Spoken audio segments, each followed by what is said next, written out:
Hello guys and welcome to TFT Worlds Set 10, Day 2, Game number 3. Enjoy. About the portal that these players want to play. The only difference is Malala may be baiting us a little bit on whether or not we actually want to see the showtime, but it feels like everybody looks at Radiant Blessing and Can just we says, get yes. one guide again is Maybe. the big question. Lituan for sure trying here to turn that lobby his way, but it is going to be the Radiant Blessing.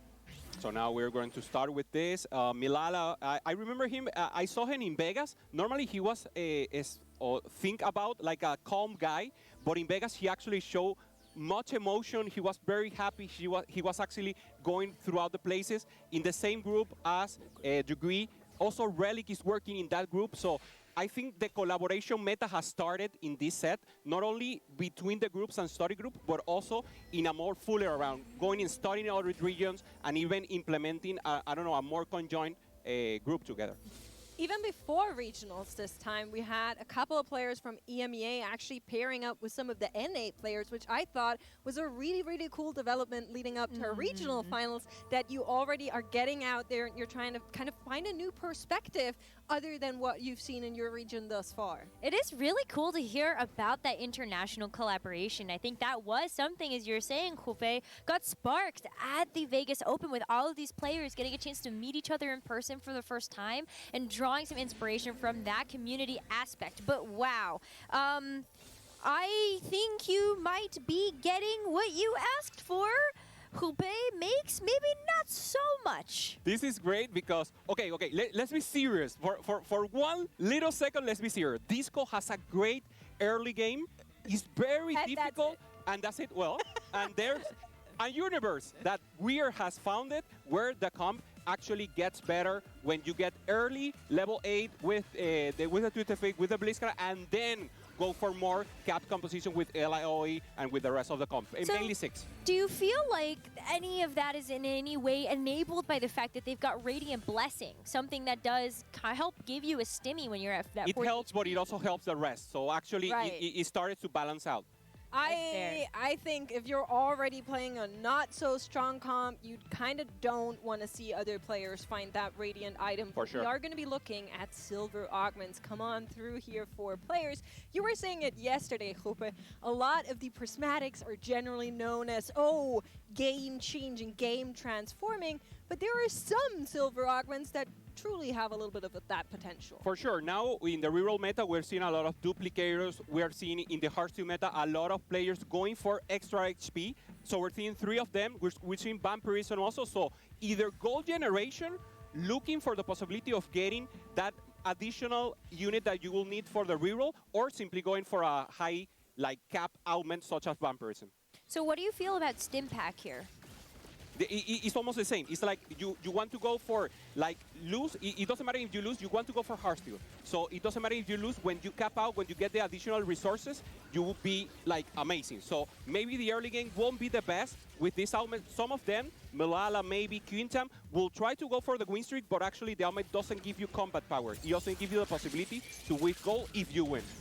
Yeah, I think so too. I think specifically with knowing there's going to be a Radiant later down the line, picking something else up that's going to give you another buff later down the line is just trying to play for the strongest late game comp, which surely is the same trajectory that we are seeing for those Heartsteel boards, and everybody seems to love Heartsteel. Well, I was going to make a point about Eggy actually maybe looking for a reroll comp holding on to something like the Senate and the Kale, but now that you have found this Echo in your front line, we saw Eggy sell off a bunch of units there to try to make that 10 gold. We were talking about this, the possibility of using not only Senna as a possibility, but using the super fans and then see what the games give you. So he's not compromising items, still not the best item, maybe a one tank item as a possibility, but he will stay. The lobby won't be as strong so far because of the augment. So let's wait and see what's the best path to approach. We were talking about how some of the items are slammable, specifically if you're staying open to the Senna Seraphine line because of the units and items that they share, like the Gnasher's Tooth, for example. So if you can, kind of quoting Scapeus from this morning, if you can identify what these units like, then slamming those early items can be really beneficial to that HP preservation. That is so important. I mean, this is a great example, right? You've got the Even Shroud already slammed onto the Olaf, which opens you up to so many possibilities playing through that 80 line, when that is just a great tank item to open up for this Urgot that's behind it. Yeah, for sure. Urgot is the unit you want to see in the early game. You want to see Punk, you want to see Urgot, the Vi, the Urgot, or the Disco as a possibility only in the early game. But actually, Cass will try to transition and get Hardsteel on round 3. That's why he's holding the Casante, trying to look for a natural new headliner and make the change. Would like that, of course, but I think what we're running right now for Kess is actually pretty good. You're 1 unit away from being able to slot in country to give you even more bodies on the field. And notably, this is a very strong early game board that can do a lot for you. But running into Lechuan, who of course is a little bit stronger here, I'm not sure whose way it's going to go. In the back time, we are going to be looking at those win streaks, and both of them would like to continue that one. Both, of course, Lechuan and himself going for the possibility of Hardsteel. Lechuan also more closer, right? He already has the Aphelios, he already has the Jinx, also has a possibility of rapid fire in the back. And now we're starting with the first carousel. We've seen a Lulu. Lulu has made like a real comeback in usability in the meta, not only with hologram, but also as a comp that can actually be used if other people are re-rolling for 3 costs. I know you're a huge fan of Lulu Necra, but I do want to point out that Xingqian and Malala, who are both on the spoils, were both able to get those early wins in, which is just so good, kind of playing around that augment and capitalizing off of that, which you really love to see. And you actually saw Malala level up to 5 as the earliest player to do so in this lobby, so trying to preserve that win streak and make sure he can continue to capitalize on that board strength. Milala now here, also playing it safe for now with good comp. Nothing like totally secure. I think he's rolling the Punk. Yeah, he's rolling the Punk since early, but he hasn't got a lot of units. He has only a pair of Vi. He has a Jinx 2. So, I don't know. Diego showing up here Diego on 2-5. here. Maybe uncomfortable for him to place right now. He's already level 5. So, yeah, it's like, it's a little of an uncomfortable spot. He wants to go for the tempo, but actually the units are not helping him. Good matchup for Malala. Had also Xingqian in the match pool, so both of the win streakers still need to face each other, of course, but you're very happy to run into other players as your chances are a little bit more likely to actually come through and maintain that win streak. Yeah, I mean, this Evelyn is just going to be jumping into the back line. And you can see that Eggy is one of those players that might have this KDA board on now, but who knows what he's going to go for down the road. Yeah, I agree. We saw Eggy earlier on with the Seraphine, tends to play down these AP lines, but if you're looking right now, you can see what a beast Olaf can be, and Xingqian actually losing that win streak there. Yeah, and getting early, the Seraphine is good for him. It's like he doesn't have like the mouse amount of copy. Normally you want like the natural guns and then the Seraphine, but the fact that he gets it now and he already knows what he wants to play, he can go for the items, the ideal one. The rest of the lobby will know that he wants to play that. Meanwhile, Lechuan already with the 3 Hardsteel with good possibilities, not mattering that much if he wins or if he loses, but actually he's been saving a lot of HP.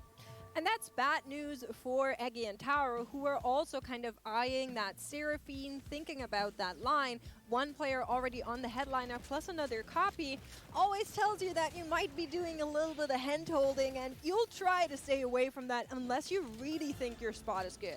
Wow. We'll talk about some firepower here. Kess has found a spot to be able to put in a second Urgot, and that with the bow. What does that kind of speak to you, Hulpe, of where he might go? Yeah, I think there's only one thing better than an early Urgot is 2 early Urgots.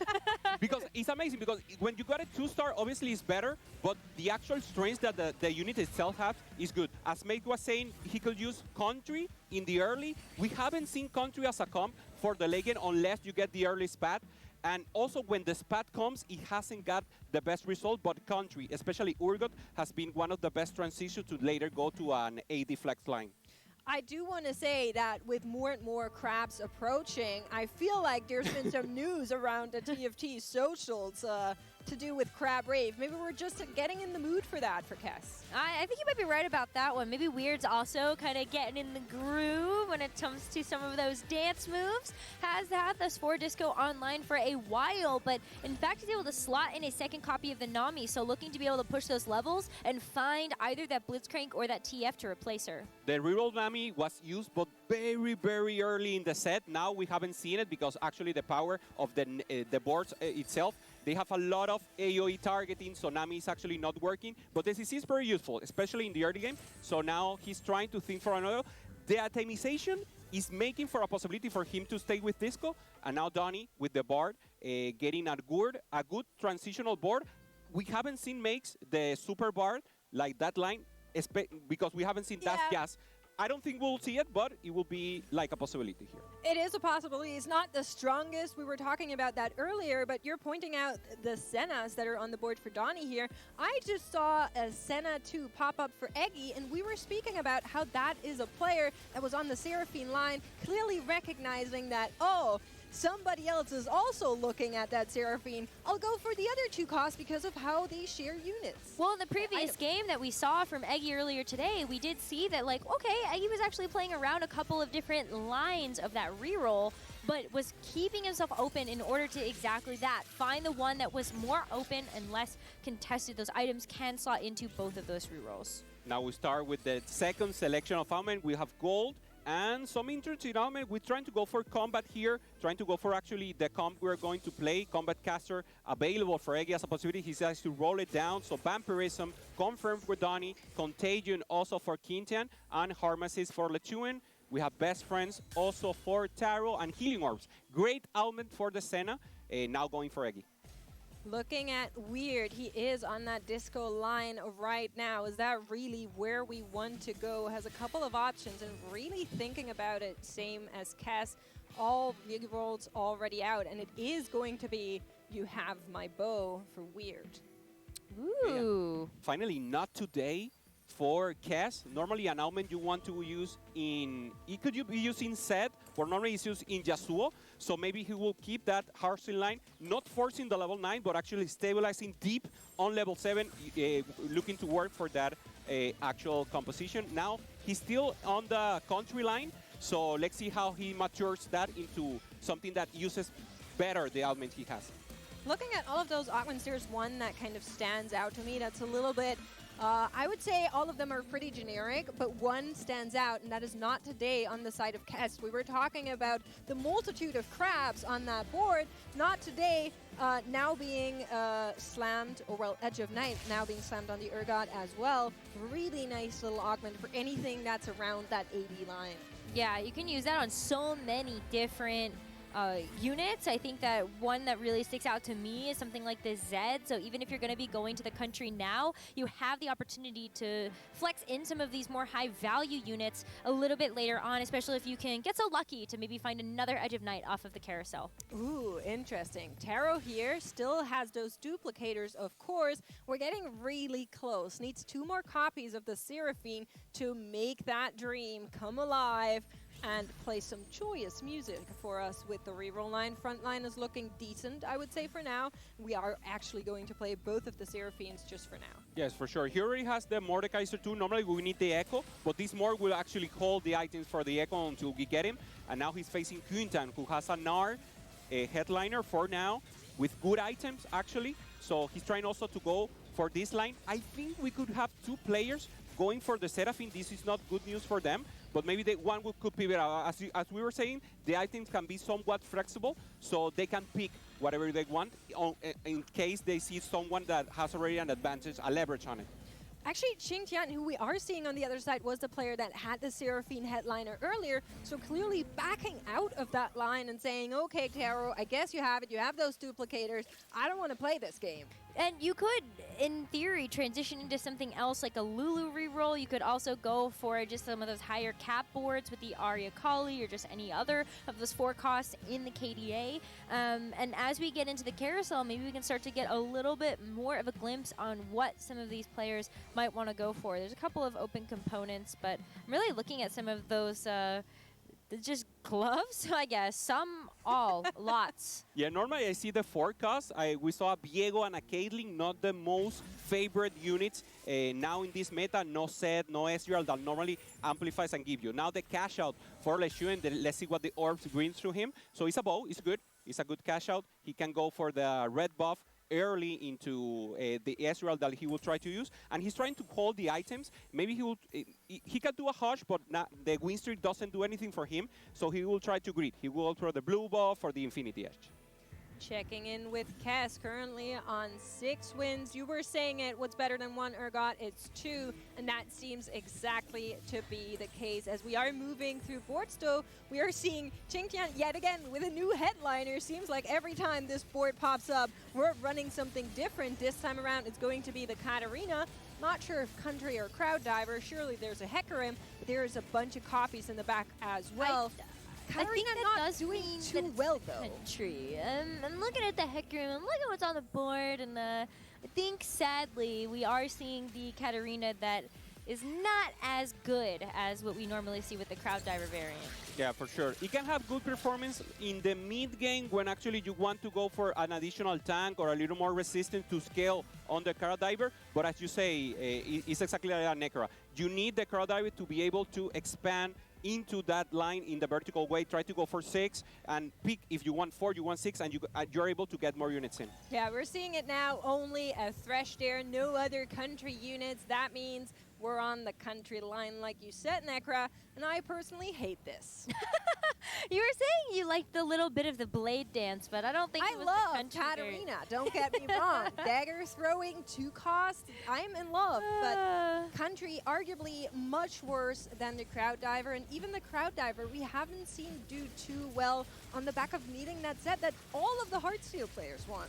Yeah, and there's quite a few players that could very well opt for a line like that. I think even if you look at Donnie's board, it's a little funky right now, but you still have the opportunity to maybe pivot later. But I think at this point, you are hoping for something like the Senna, but the board is not bad now. And I think that if Qingtian can continue to work with maybe getting a couple more wins under his belt and stabilize, then you can transition to something a little bit better later on. Yes, for sure. 3 players at least going for the 3-star line, the 2 cost. So they're actually waiting because they don't have much money, much economy, for the others to roll down and then get some of those units out of the pool, and then they will do the roll down. They cannot wait too much because now the Hearthstone players will start to pop off on round 4-1 and 4-2. Yeah, we're going to get a little bit of an upgrade here from the Wolves, but just taking stake of the lobby, like you said, loads and loads of 2 costs. And we're checking back in with Taro, who unfortunately is in the same position that we saw him in earlier. Yeah, not enough Seraphines, which does not feel good, especially when you are missing out on the headliner in order to just be able to finish that off. Yeah, he's the only one he needs, so he has the 6. He needs to hit. He needs to be a little lucky, but the goal is not by his side, and he has to hit now. If not, he will be imprisoned in this level, and it will be very difficult to step ahead from it. Everything about this, to me, is really, really tragic because you do have those 2 duplicators you picked up from that first augment. You're basically playing without this augment for the entire time. Now, you cannot even use that on the Seraphine to make that 3-star come online because you are looking for the headliners. So really, there's a lot here that's kind of not going Taro's way, and it is reflected in the HP totals as he falls more and more. And the fact that he kind of panic-picked the Vex just to have a headliner in play with those super fans online. Taking a look at Eggy, guess what? Well, when we ended up seeing Eggy try to go for something like this in a reroll, it's not going to be that anymore. It's back to the KDA, back to specifically the Spellweavers with the Lulu reroll. Yeah, the Lulu, we're happy to see her again. Is one of the surprises of the tournament. Normally played, but not that much. And Mulala going for this kill line. And he already had 6, so he will need more, but he has a lot of gold now entering to the final augment selection. What's actually really interesting about Malala's board is when we checked in, he had just made a pivot when he was actually looking at the PvE round, but everything was 1-star. Yeah. It wasn't a strong board, and he didn't have many copies of the KO on the bench. He's really hoping to hit here, but the economy is low in this lobby, as you said. We are seeing some interesting augments being picked up there. We were just talking about Eggy and the Spellweavers now also playing Raise the Tempo to enable that even more and get those casts out there. But holding those Seraphines must be so annoying to Taro, who just cannot catch a break in this lobby. I like a lot the Juke Walnut for Weir. It's like my best combat augment, actually giving the possibility of having multiple characters enhance the damage. So let's see if it's good for him. He actually decides to stay on the line of Disco for now. And let's see if if he's able to stabilize or only the early game would be good for him. Now Donnie versus Taro, a good placement. Still, no one has hit the 2-cost crystal yet. No player has them, so they're all very close. One copy on Donnie not being able to find that Senna 3, but as you're pointing out, Necra, somebody else has found that 3-star. I think we were just waiting for that perfect moment so that everyone would go to the board and ping it. And it is going to be Chinktown who has found the Katarina 3. Is going to lock himself into this country Katarina for a while. It's good. I like it. As Max was saying, it's not your ideal. You don't want to be in that place. I totally defend it because it's actually a good spot. And now Taro also hitting. Once someone hits, the rest is like a snowball. You start hitting again, and now only pending the Senna for the final lobby. He's trying to roll, but he's still far now. Now with Lechuan, also with an interesting board, trying to roll at 8, but actually he didn't hit almost anything, Max. Yeah, Liturian's still playing kind of openly, but we really need to zone in on Taro. 11 HP. That is 1 life if the fight goes hard. And that Seraphine 3 is the only thing that's standing between him and elimination. Started off day 2 with such a strong performance. If he takes an 8th here, it would be really, really bad. And that Seraphine is trying, get some casts off in the backline, and is supported by that Echo standing so strong for so long, but it's not going to be enough as everything collapses onto that Seraphine. I don't think she can do it. She's trying, she's healing, she has a dream. He's going there. Hey, only left with the Senna. I see it is enough. There we go. The Everyone was on board, though. Did you see that? Everyone was there for the party to see if they were needing to give Taro a farewell. Best friends doing the difference there for the Seraphine, not only giving speed, but also giving the additional armor and a possibility of a spat. Here, not much players can use it. Maybe an additional true damage for the Senna could be interesting. And finally, is Taro or Donnie who got it? It's Donnie, Yes. yeah. Donnie picked it up. Does not have the option to slam true damage from everything we're seeing here, but could be interesting nonetheless. Yes, for sure. Let's see. Donnie has an open rod, so it could be KDA. We have to see the board to see the possibility of him slamming something. Here it is. It's Donnie. So yes, he could go for the KDA. We've been talking about this. The There possibility we go. of not using the additional KDA in this spot. I know, but he goes for the true damage. So He it's got better. the stimmy pack there online, and that gave him a BF sword hand-delivered straight away. I think he was even open to that KDA line, but got boxed out. He did, and unfortunately is still missing out on that Senna 3. Everybody else has started to hit those 3-star 2 costs, one of which is Malala, who did finally get that KO3 online after making that pivot a little bit earlier. But Donnie is on the ropes. Yeah, Eggy for the other side, going for the Lulu, but actually very far. Many people going for 2 costs. He's the only one going for the 3 costs, so it will be much difficult for him. I think he's trying only to win round, lose for the less possible. And if the game, the gods of TFT is more dog, is listening, maybe he can give a help here and try to get those Lulu as fast as possible. I think the big thing is that there's so many 2-cost rerolls in here that if you are looking for 3 costs, it's actually going to be harder because not many people are buying them out. Whereas I'm really surprised that Senna 3 hasn't actually naturally come around to Donnie, just seems to be completely avoiding him. But checking in with Weird, 32 HP, currently 2nd overall as a Seraphine 3 pops up for Eggy. I'm still not sold on the Disco. I'm sorry. I know we saw Weird do it yesterday, but I think it's highly, and I cannot overstate this, highly conditional. For sure. It's not a good spot. He has a little front line. It's fine. The augments are good. But in this stage of the game, 4-6, he wants to have the Twisted Fate 2. He wants to stop dreaming of going on level 9, and it's not the case. So actually, he will start bleeding from now on. And the Seraphine goes to the back. This is the worst enfrontation, the worst possibility of face-off for Twisted Fate. He's actually clumped up with trying to improve to get the disco ball in place, and Seraphine with just one ult eliminated completely all of Weird's carries. Yeah, there is a lot of tanking going on, and that Zek slows down the fight, but in the end, it is going to be Taro who stays on top here, and we are going to be going into the Raptors for maybe some more chances. Now, nearly everybody in this lobby has hit their Stimmy pack, only Kess still open, and doing so well throughout this lobby. Now, continuing with Eggy, he has the Seraphine still. He's looking for a secondary carry as a possibility, but he's actually 9 Kess.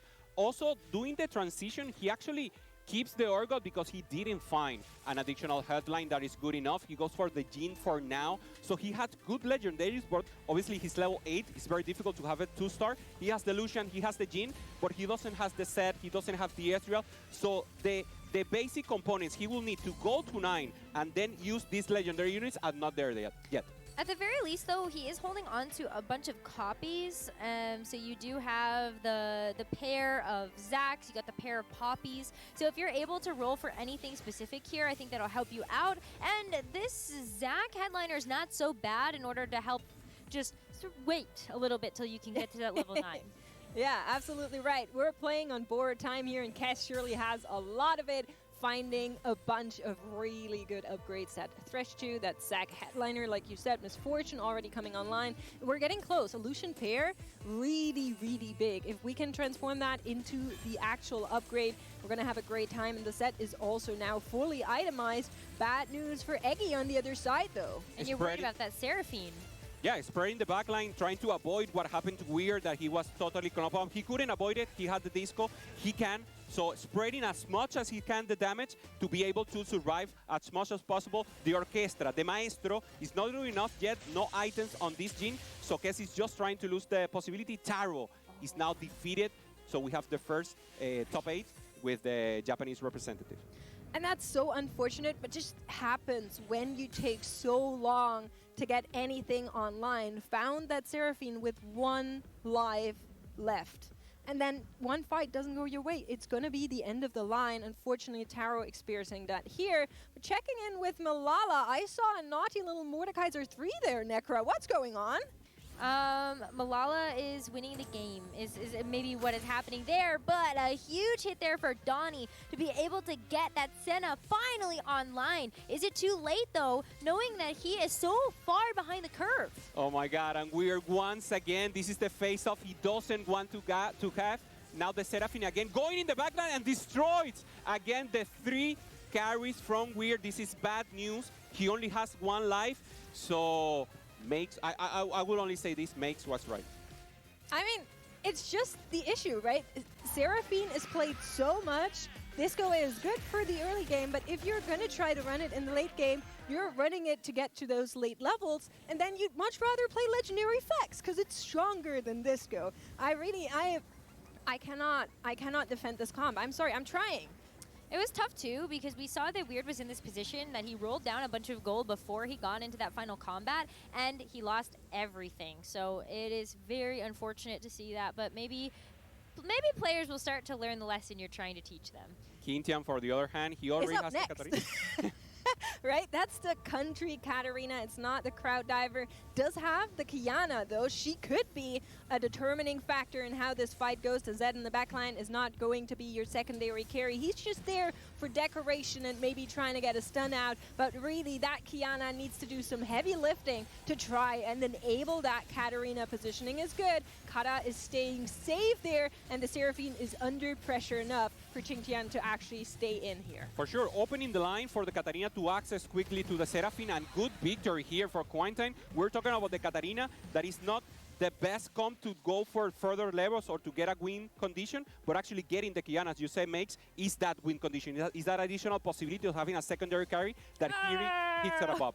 Kess, 2 copies of Lucian, not able to get that Lucian that was open there. We're going to have to check in with that board. Actually, he has it upgraded, so found the Lucian and still finds himself with a back against the wall with 6 HP.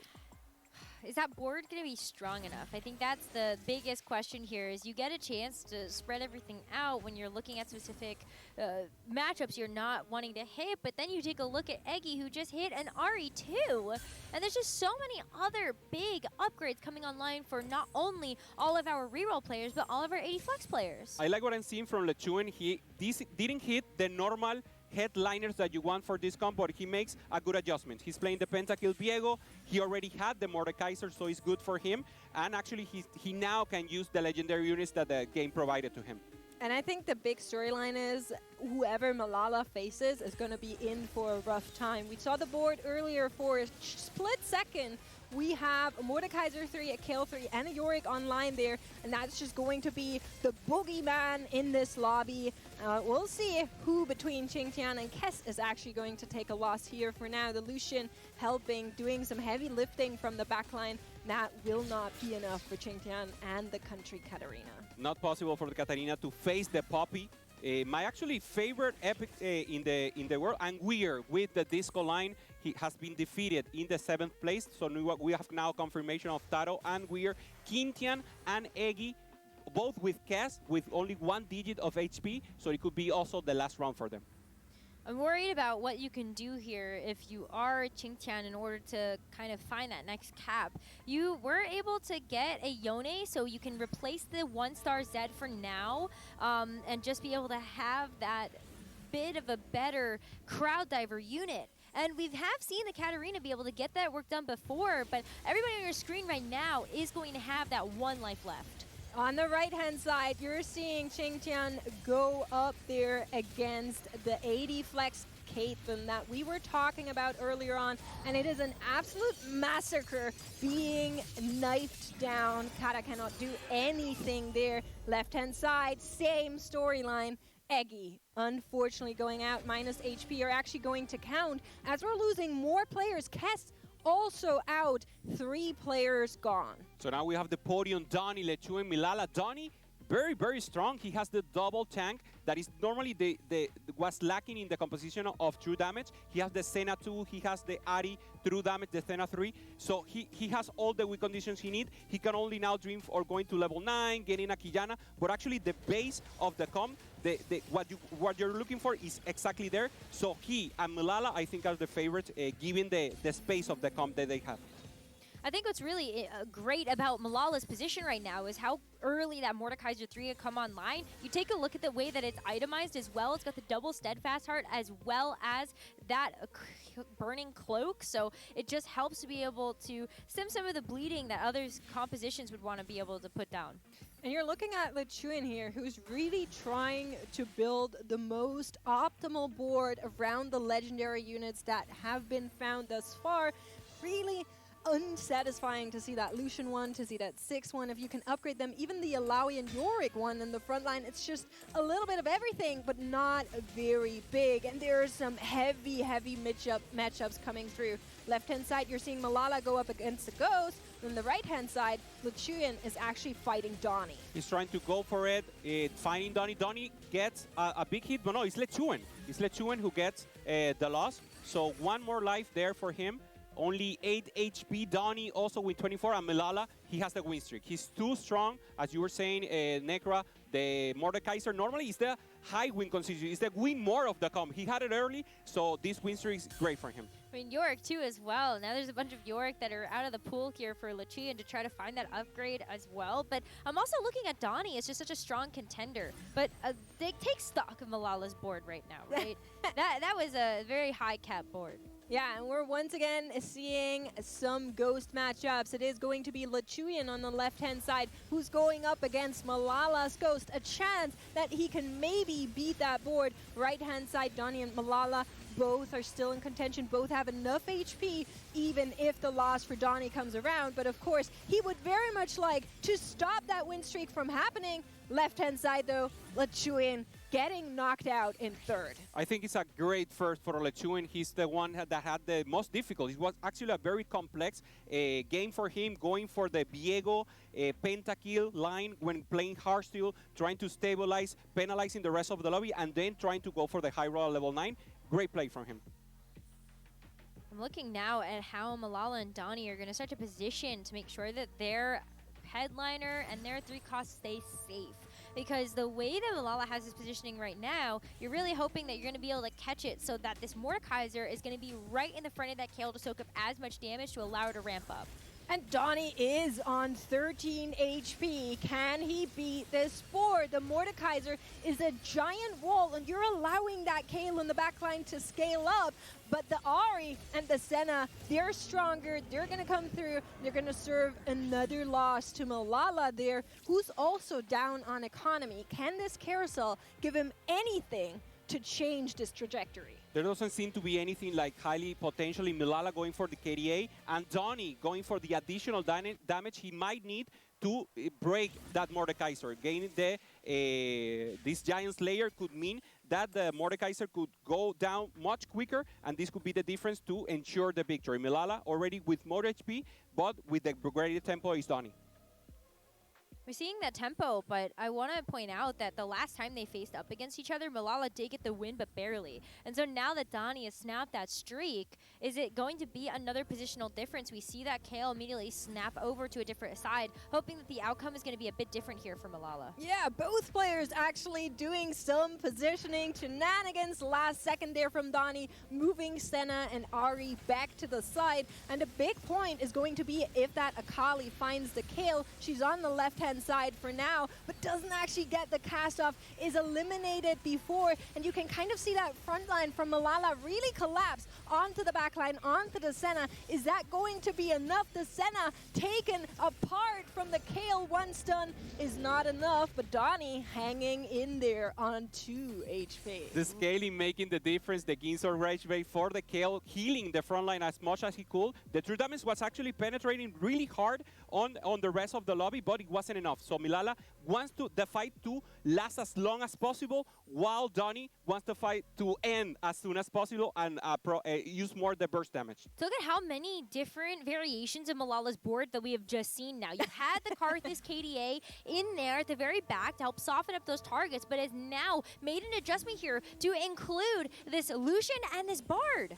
I really love the positioning from Malala there. Look at where the Mordekaiser is. He does not get into the play right away. It's all the other units that are going to get a little bit of firepower at first, but he's actually just completely sniped there as all 3 backline units find him first. Does it buy enough time for the Kale? The answer is going to be yes, and Malala takes this